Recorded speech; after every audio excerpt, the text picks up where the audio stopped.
ನಮಸ್ಕಾರ ಪಾಟೀಲ್ರೆ. ಒಂದು ಹೇಳಿಕೆ ಕೊಟ್ಟಿದ್ರಿ ಪ್ರಕಾಶ್ ರೈ ಅವರೇ, ಅವರು ತೆಲಂಗಾಣಗೆ, ಆಂಧ್ರದಲ್ಲಿ, ತಮಿಳುನಾಡಿನಲ್ಲಿ, ಗುಜರಾತ್ನಲ್ಲೂ ಹೋರಾಟ ಮಾಡಿ ಅಂತ. ಸ್ವಾಮಿ, ಇದು ದೇವನಹಳ್ಳಿ ರೈತರ ಸಮಸ್ಯೆ. ಕರ್ನಾಟಕದಲ್ಲೇ ದೇವನಹಳ್ಳಿನಲ್ಲೇ ಹೋರಾಟ ಮಾಡಬೇಕು. ಅಲ್ಲೆಲ್ಲ ಹೋರಾಟ ಮಾಡಿದೀವಿ.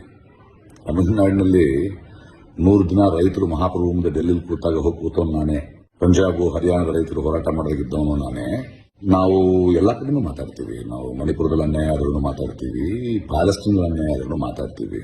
ಇನ್ನು ಗುಜರಾತಿನ ಗುಜರಾತಿ ಮಹಾಪ್ರಭು ಪ್ರಧಾನಿ ಅವರನ್ನ ನಿಮಗಿಂತ ಹೆಚ್ಚು ಪ್ರಶ್ನೆ ಮಾಡೋನು ನಾನೇ.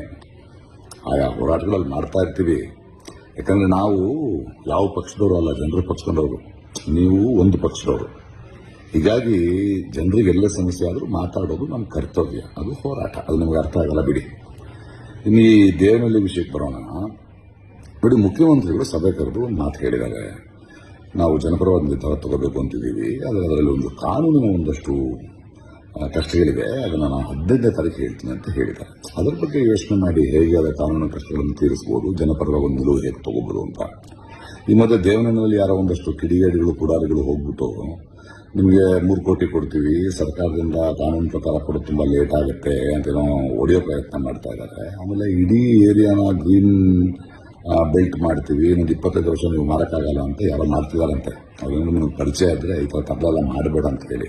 ಇದೆಲ್ಲ ಕಾನೂನು ರೀತಿ ಒಂದು ಪರಿಹಾರ ಇದೆ. ಅದಕ್ಕೆ ನೀವು ಕುತ್ಕೊಂಡು ಮಾತಾಡಿ. 15ನೇ ತಾರೀಕು ಟೈಮ್ ತಗೊಂಡಿದ್ದೀರಿ ಸರ್ಕಾರ. ನಿಮಗೇನಾದರೂ ಅದರಲ್ಲಿ ಬಗೆಹರಿದಿದ್ರೆ ನಮ್ಮ ಹತ್ರ ಬನ್ನಿ. ನಮ್ಮಲ್ಲೂ ತಜ್ಞರು, ನ್ಯಾಯ ತಜ್ಞರು ಇದ್ದಾರೆ. ನಿವೃತ್ತ ನ್ಯಾಯಾಧೀಶರಿದ್ದಾರೆ, ಗೋಪಾಲ್ ಗೌಡ್ರು.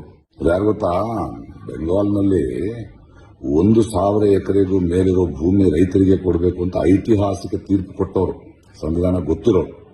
ನಿಮ್ಗೆ ಏನಾದ್ರು 15ನೇ ತಾರೀಕು ಇತ್ಯರ್ಥಿಗಳು ಆಗದಿದ್ರೆ ಬಂದು ಅದನ್ನು ಹೇಳ್ತೀವಿ. ನೋಡಿ, ಜನರಿಂದ ಆಯ್ದ ಪ್ರತಿನಿಧಿ ನೀವು. ಜನಪರವಾಗಿರಬೇಕು. ಒಂದು ಸ್ವಲ್ಪ ಜವಾಬ್ದಾರಿಯಿಂದ ಇರಿ. ಸಿಗೋಣ 15ನೇ ತಾರೀಕು, ಮಾತಾಡೋಣ. ಮುಂಚೆ ಕೃಷ್ಣ ಏನಿದೆ ಅದನ್ನು ನೋಡೋದ್ರ ಬಗ್ಗೆ ಯೋಚನೆ ಮಾಡಿ, ಅದನ್ನು ಸಾಲ್ವ್ ಮಾಡೋದ್ರ ಬಗ್ಗೆ ಯೋಚನೆ ಮಾಡಿ. ಓಕೆ ಪಾಟೀಲ್ರೆ, ಸಿಗ್ತೀನಿ 15ನೇ ತಾರೀಕು. ಬಾಯ್, ಗುಡ್ ನೈಟ್.